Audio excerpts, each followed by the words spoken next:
Welcome back to the English Prep Podcast. You know, for anyone learning English, writing great essays can be a huge boost no matter what you're doing. It really is a super useful skill to have. For sure, for sure. It can help you get better grades in school. It can be really helpful for those big tests like the TOEFL.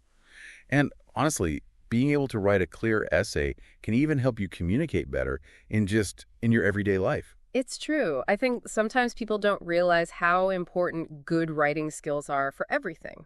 Absolutely.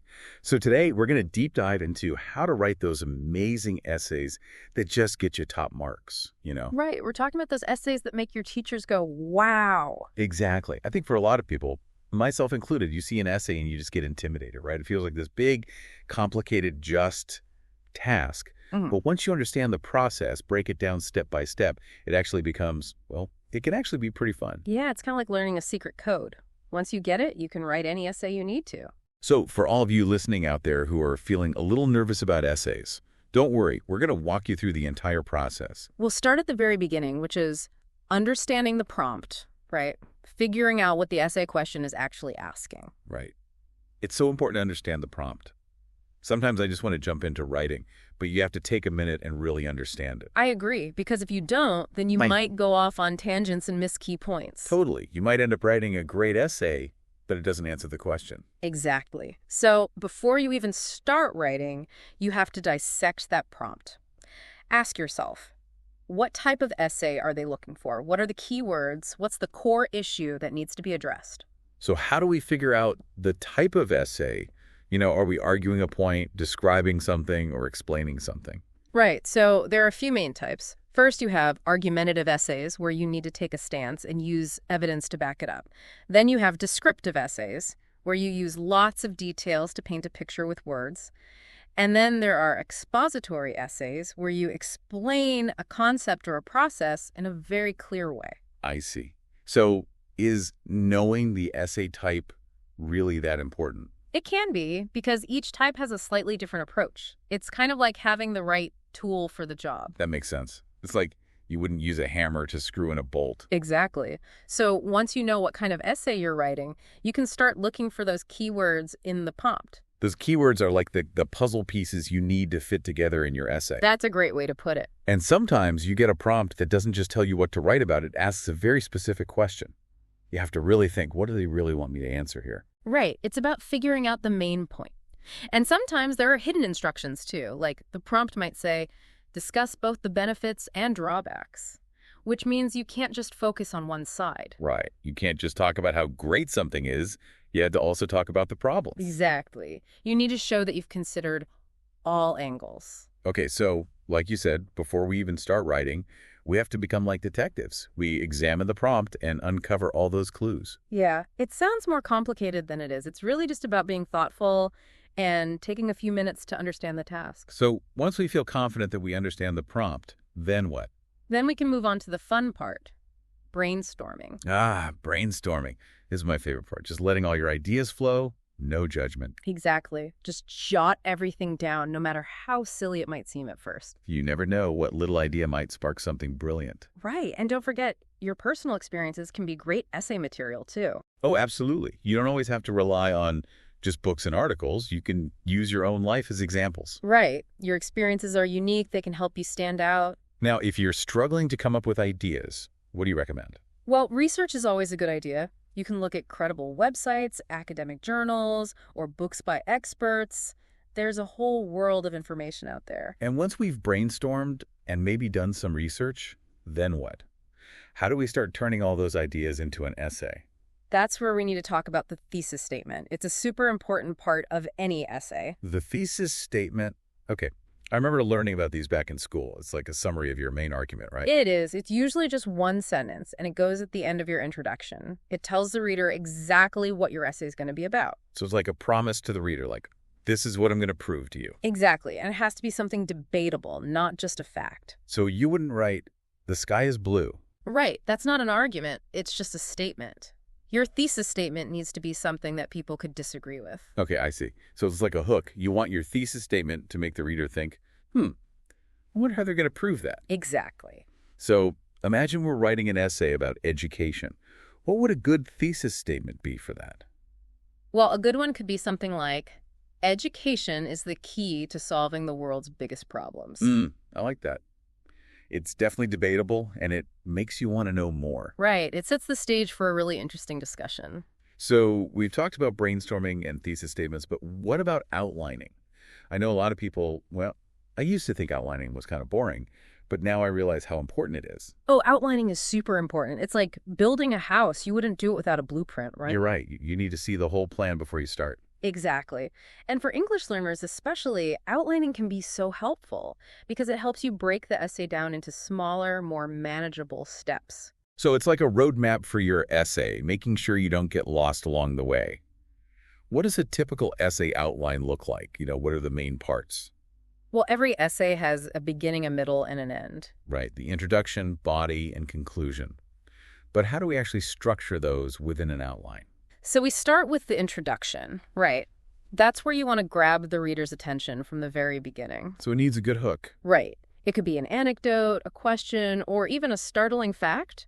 Something to pique the reader's interest. I like that. It's like the opening scene of a movie. You want something that makes you want to see what happens next.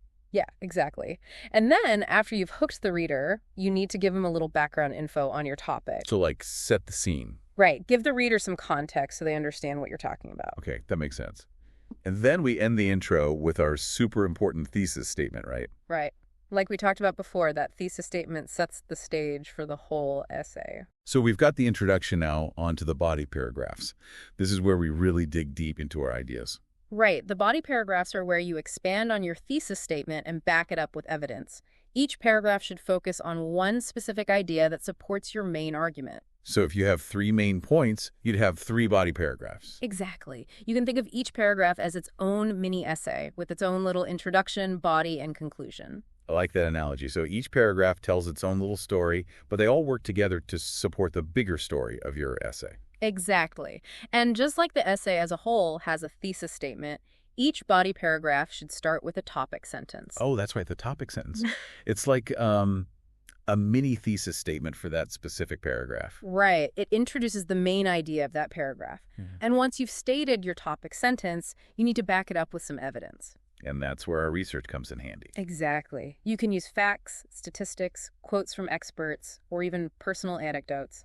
Anything that supports your point. So it's like building a case piece by piece, right? We're saying, here's my argument, and here's the proof. Yeah, and don't forget about analysis. After you present the evidence, you have to explain how it connects back to your topic sentence and your thesis. Right. We can't just assume the reader understands why we've included certain information. We need to make those connections for them. Exactly. Analysis is super important. It shows that you're not just repeating facts, but you're really thinking critically. Okay, so we've got our topic sentence, we've got our evidence, we've analyzed it. Is that it for the body paragraph? Almost. You also need to make sure the paragraph flows nicely into the next one. We use transition words and phrases for this. Oh, right, the transitions. Words like however, in addition, for example. They help the reader follow your train of thought. Exactly. They make the writing smooth and cohesive. It's like those seamless transitions between scenes in a film. Okay, so we've hooked the reader with a great intro, we've developed our ideas in those body paragraphs, and now it's time to wrap it all up with the conclusion. The conclusion is your last chance to leave an impact on the reader. You don't just want to summarize what you've already said. You want to offer some final insights or reflections. Like the grand finale of a fireworks show. You want to end with a bang. That's a great way to think about it. So a good way to start your conclusion is by restating your thesis statement, but using different words. Right, just to remind the reader what the main point was. Exactly. And then you can briefly summarize the main points you made in the body paragraphs. Just touch on those key pieces of evidence. So we're like tying it all together, showing how all the pieces fit. Yeah. And then finally, end with a thought-provoking final statement. This could be a call to action, a question for the reader to think about, or even a connection to a broader theme. You want to leave the reader with something to ponder even after they've finished the essay. Okay, we've covered a lot of ground here. From understanding the prompt to crafting a compelling conclusion, there are so many things to think about. But, for English learners, there can be some extra challenges, right? Oh, for sure. Grammar and vocabulary can be big hurdles for intermediate learners. But don't worry, there are definitely strategies to overcome these challenges. Okay, so let's talk about some practical tips for our listeners who are learning English and want to improve their grammar and vocab in their essays, what are some of your top recommendations? Well, I always say, keep it clear and simple. You don't need to try to impress anyone with big, complicated words or sentences. Sometimes I find myself doing that, trying to sound super smart, and then my sentences just get all jumbled up. It happens. It's much better to have a few well-written, simple sentences than one long, confusing sentence. Right, clarity is key. Exactly. Now, for vocabulary, I'd say the most important thing is to make sure you understand the words you're using. Right.